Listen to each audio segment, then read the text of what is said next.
Here's something that doesn't make sense.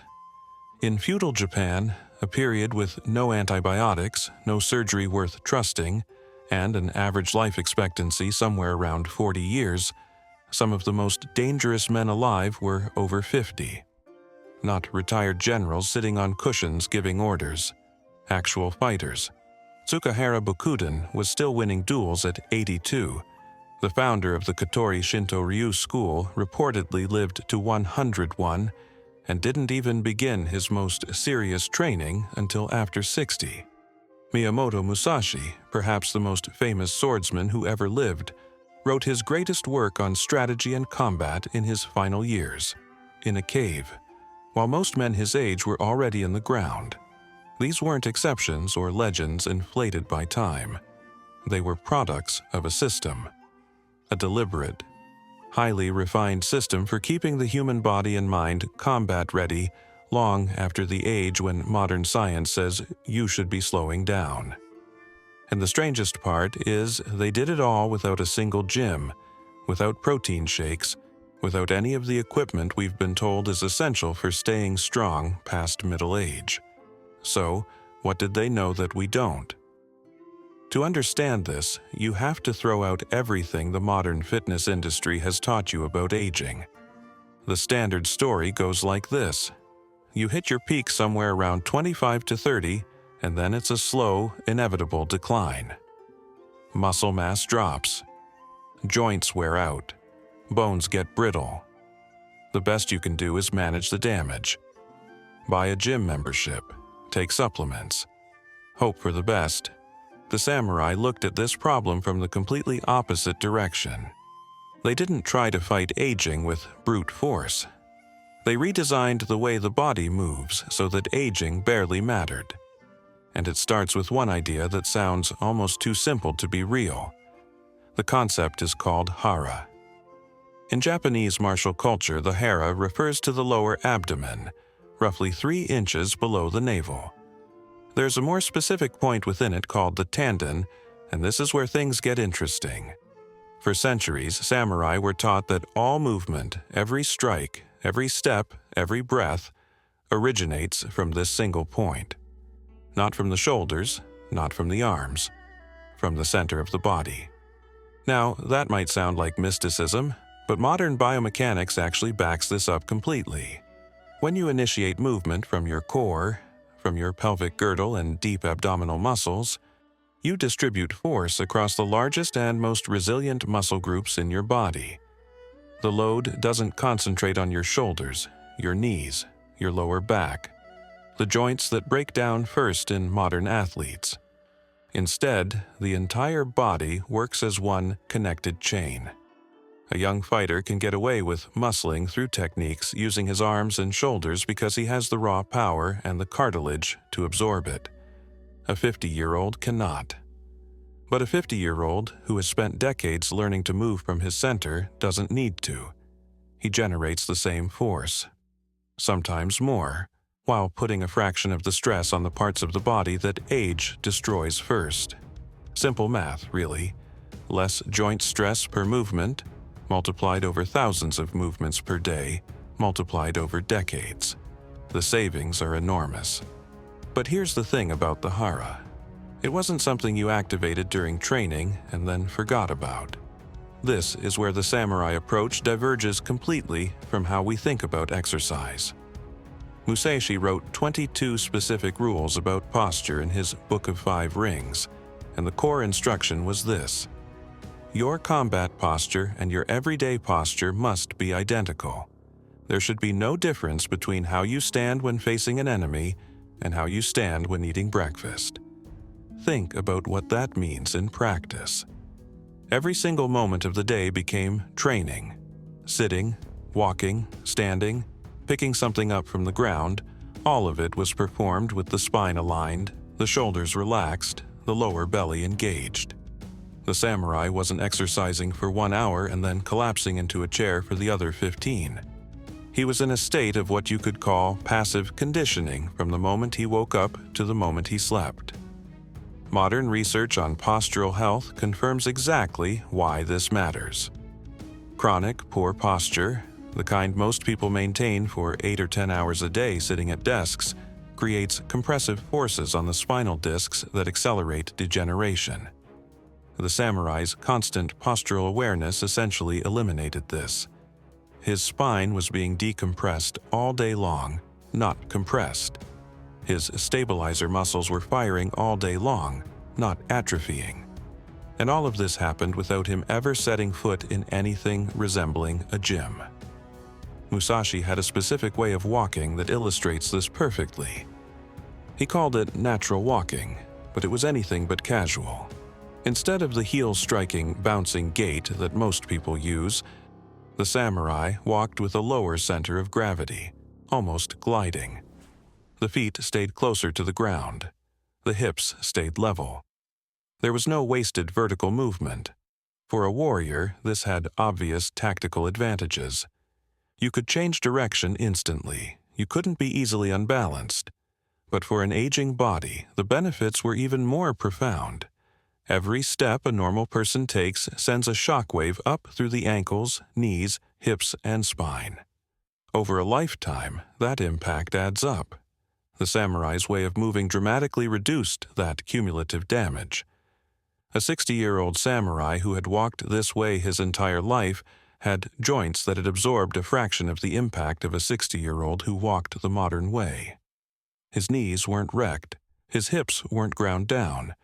He could still move like a fighter because his body hadn't been beaten up by something as basic as walking. Now, none of this matters if you're fueling the machine with garbage, and this is where the samurai approach gets really clever. Sounds backwards, right? That warriors renowned for their toughness and discipline would be obsessed with food? But they were deeply, almost scientifically obsessed with it. There's an old samurai saying that translates roughly to this: 8 parts of a full stomach sustain the man, the other 2 parts sustain the doctor. That's not poetry, that's a dietary instruction. Eat until you're 80% full, then stop. The Japanese call this harahachi bunmi, and modern gerontology, the science of aging, has spent the last 30 years studying caloric restriction as one of the most promising methods for extending healthy lifespan.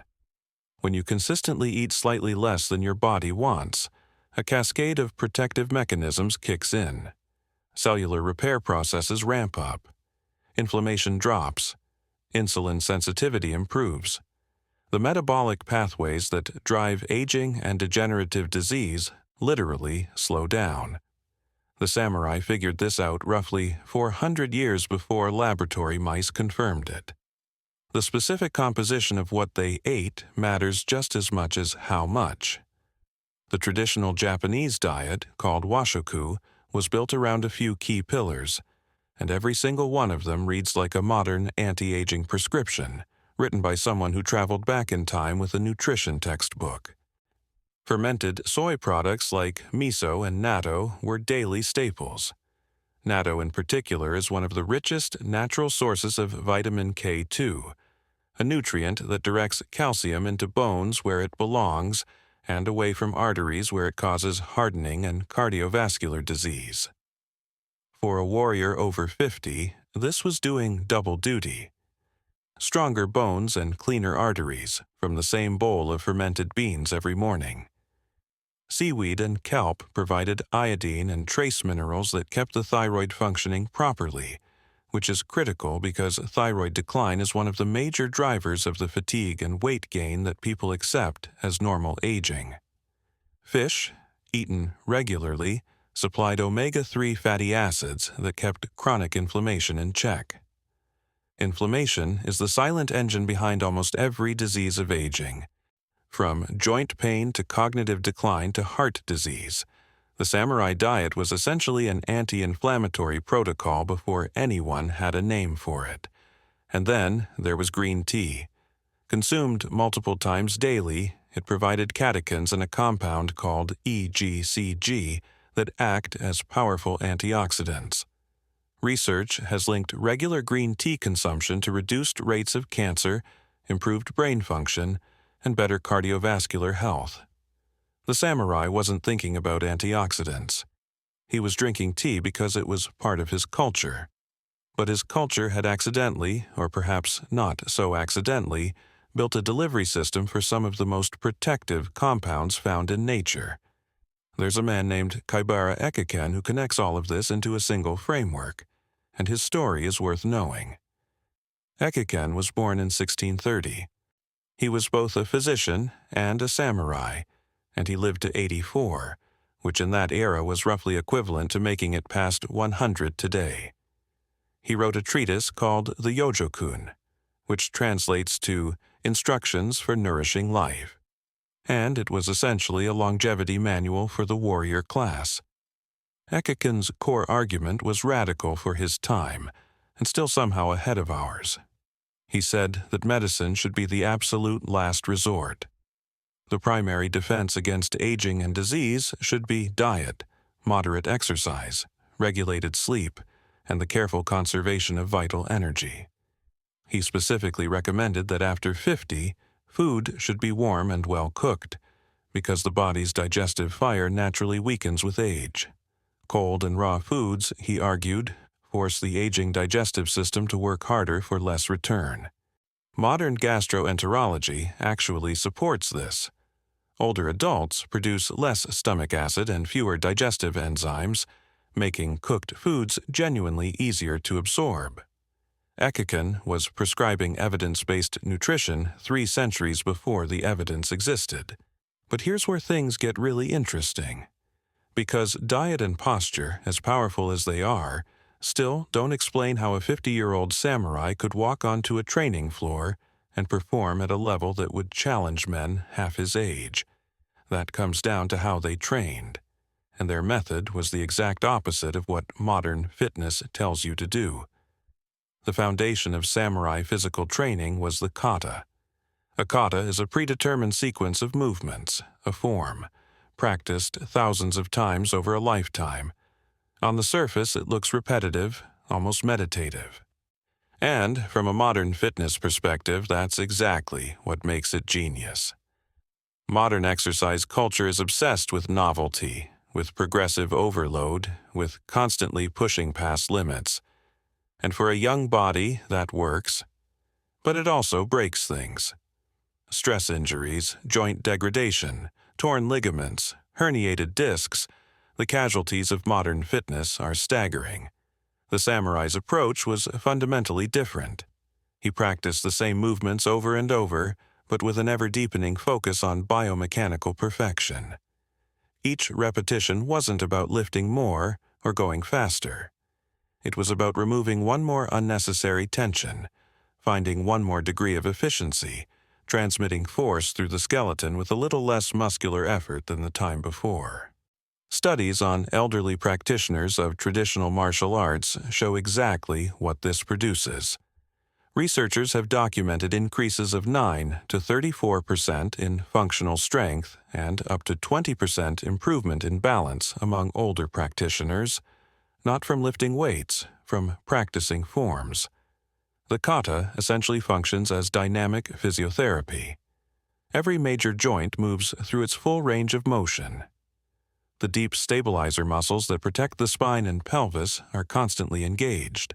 But unlike high-impact exercise, the stress is controlled and progressive in a way that builds tissue up instead of breaking it down. There were also specific positions that the samurai held as standalone exercises, and these are devastatingly effective even by modern standards. The kibidachi, or horse stance, requires you to stand with feet wide, knees bent deeply, back straight, and hold the position. It looks simple. Try holding it for 5 minutes. Your quadriceps, glutes, hip stabilizers, and deep core muscles will be on fire. This single position recruits virtually every muscle responsible for lower body stability and spinal support. Samurai trained this position daily, sometimes holding it for extended periods while performing upper body sword techniques simultaneously. The result was a lower body that functioned like a structural foundation, so solid that the upper body could relax completely. For an aging warrior, this meant his legs could absorb forces that would otherwise travel up into his vulnerable lower back. Pretty clever, right? And then there's grip strength. Here's something nobody tells you about getting older. Your grip strength is one of the single most reliable predictors of how long you're going to live. This isn't folk wisdom. Multiple large-scale medical studies have established that grip strength correlates more strongly with cardiovascular health, overall mortality, and functional independence than almost any other single measure. The samurai spent his entire life gripping a sword. A katana weighs roughly 2 to 3 pounds, which doesn't sound like much until you consider that it's being manipulated at the end of extended arms through complex cutting patterns for hours of practice. The forearm and hand strength this develops is extraordinary, and it wasn't just sword practice. Samurai regularly practiced exercises like towel twisting, a simple isometric drill where you grip a rolled cloth and wring it as hard as possible. This targets every tendon and muscle in the hand, wrist, and forearm, the exact tissues that degrade and cause the loss of independence that cripples so many elderly people. A 70-year-old samurai could grip a sword because he'd been training his grip his entire life. A 70-year-old modern person often can't open a jar. The difference isn't genetics, it's practice. But all of this physical training would have been undermined by one thing that the samurai understood better than almost anyone in history: stress. And this is where their system goes from impressive to genuinely profound. Modern medicine has established beyond any doubt that chronic psychological stress accelerates biological aging. It shortens telomeres, the protective caps on chromosomes. It elevates cortisol, which breaks down muscle tissue, weakens bones, suppresses the immune system, and impairs cognitive function. Chronic stress is, in a very real sense, a poison that makes you age faster. The samurai lived in one of the most stressful environments imaginable.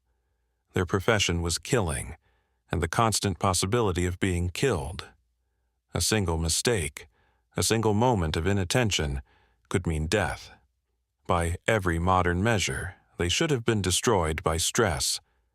But they weren't, because they had a technology for managing it that was as sophisticated as any pharmaceutical intervention we have today. That technology was breathing, specifically a method called tandem breathing, or sometimes referred to as maisoku, the secret breath. The mechanics are straightforward, but the effects are extraordinary. Instead of breathing into the chest, which is how most people breathe and which signals the nervous system to maintain a state of alert readiness, the samurai breathed deep into the lower abdomen. The diaphragm drops fully. The belly expands. The exhale is slow and controlled, often twice as long as the inhale. What this does physiologically is stimulate the vagus nerve, the longest nerve in the body, which runs from the brainstem down through the chest and into the abdomen. When the vagus nerve is activated, it triggers the parasympathetic nervous system, the body's rest and repair mode. Heart rate drops. Blood pressure decreases. Cortisol production falls. Digestive function improves. Tissue repair accelerates. Research has shown that this type of diaphragmatic breathing can improve oxygen efficiency by roughly 40% and reduce reaction time by about 15%. For a 50-year-old samurai, this was the difference between life and death, but not in the way you might think. It didn't just help him in combat. It meant that his daily cortisol levels were consistently lower than those of men half his age who didn't practice this discipline. His body was spending more time repairing and less time in emergency mode. His muscles weren't chronically tense, burning calories and wearing out joints for no productive reason. He was aging slower at the cellular level because he had learned to control the one system that determines how fast the clock ticks. And it went deeper than just breathing exercises done at specific times. This is where the meditation practice of Zazen enters the picture, and it's not what most people imagine. Zazen wasn't about achieving some blissful state of consciousness or having mystical experiences. It was brutally practical. You sit perfectly still. spine straight, breathing regulated, and you train your mind to respond to nothing. No thought, no sensation, no emotion pulls you out of equilibrium. The samurai called this state mushin, which translates to no mind, and it was considered the highest level of mental training. From a neuroscience perspective, what Zazen produces is a sustained reduction in activity in the default mode network of the brain, the network responsible for rumination, worry, and self-referential thinking, exactly the mental processes that generate chronic psychological stress. Regular practitioners show measurable changes in brain structure, including increased gray matter density in regions associated with emotional regulation and decreased volume in the amygdala, the brain's fear center. For the aging samurai, this was armor against one of the most devastating aspects of getting older in any culture, the anxiety, depression, and cognitive decline that accompany a sense of lost purpose and uncontrolled fear of death.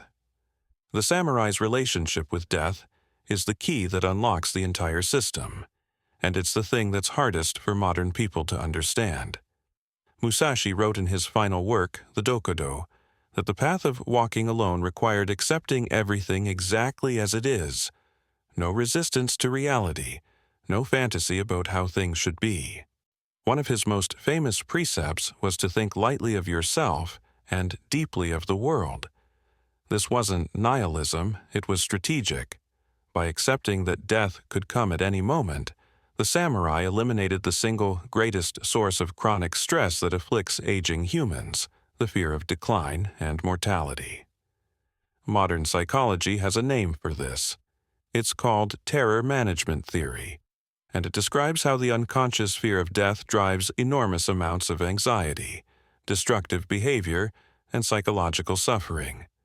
The samurai didn't manage this terror, he dissolved it.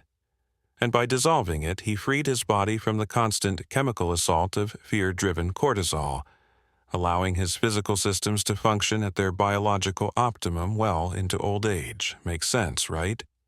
But there's still one more piece that most people miss entirely: recovery. Because even a perfectly trained, perfectly fed, mentally disciplined warrior still accumulates damage over decades of hard use. And the samurai had a recovery system that rivals anything available in modern sports medicine, built entirely from natural resources.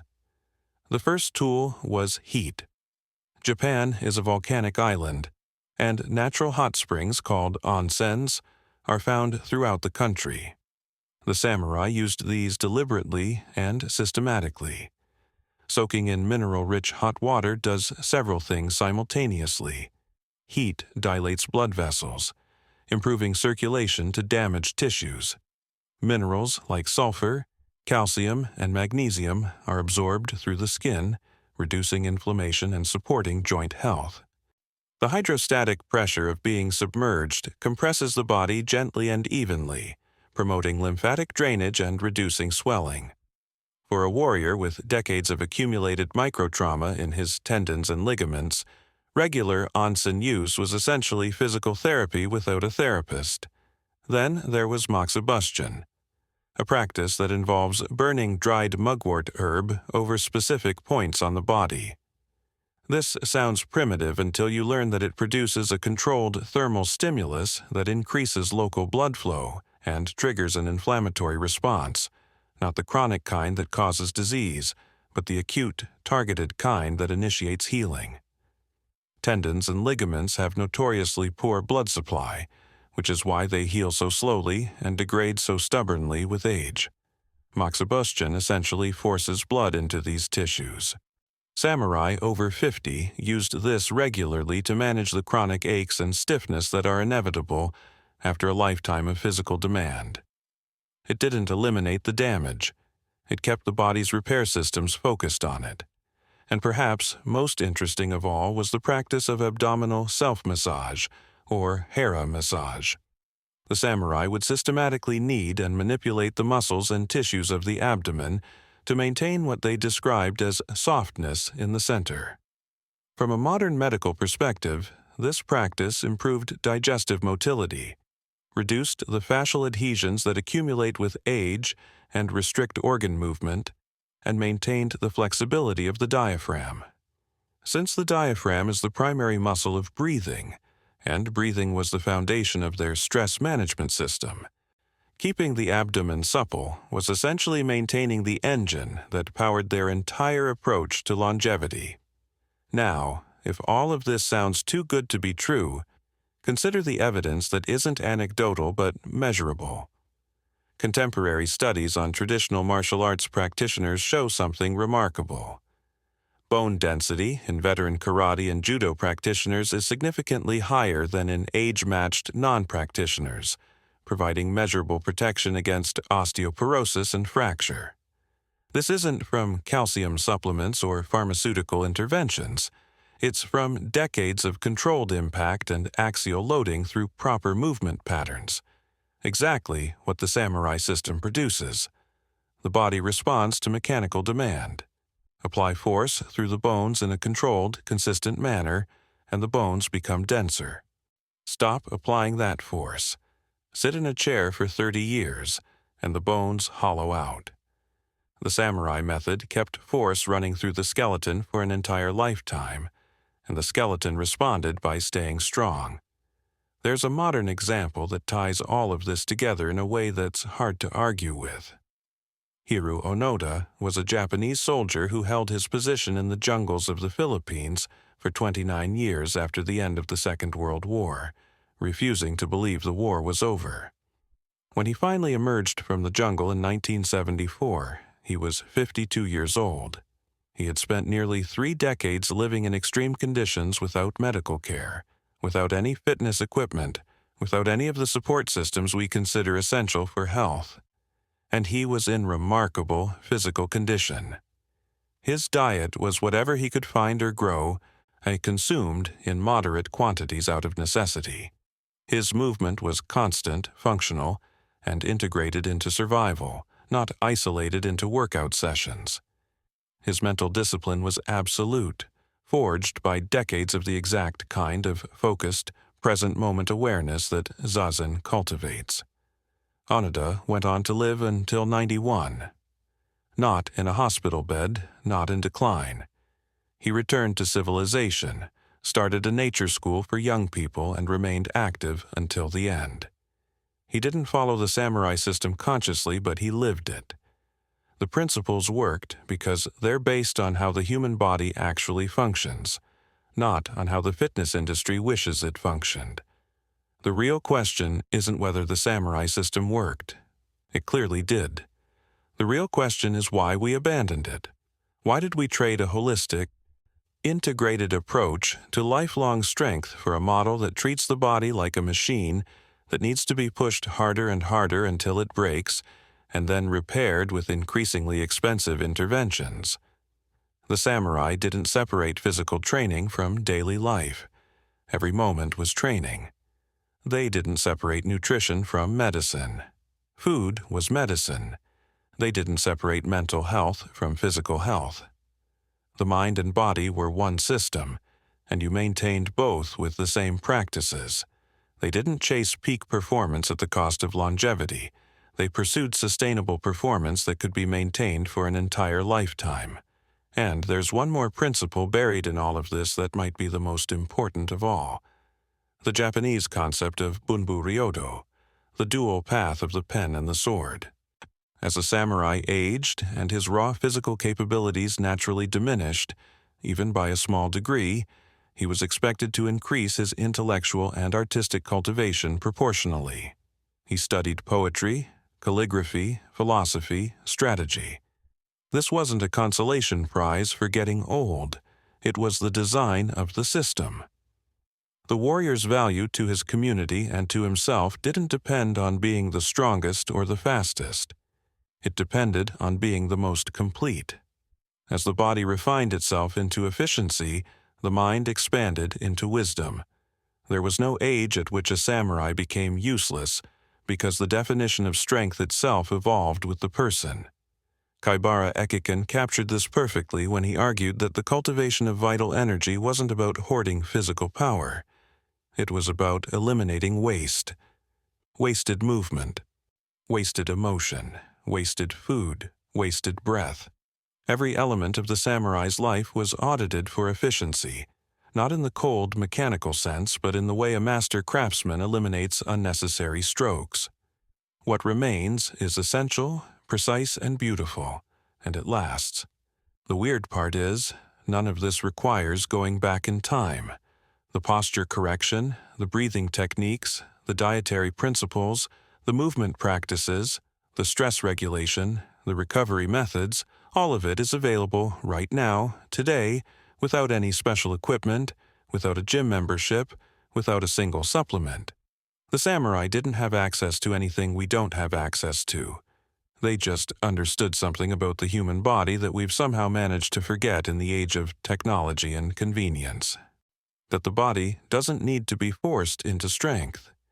It needs to be allowed to maintain the strength it was designed to have.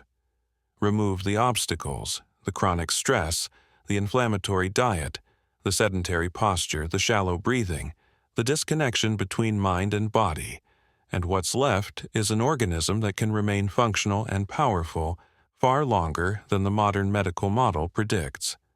The samurai proved it on battlefields and in dojos for centuries. The science now confirms it in laboratories and research papers. The only question left is whether anyone is willing to actually do it.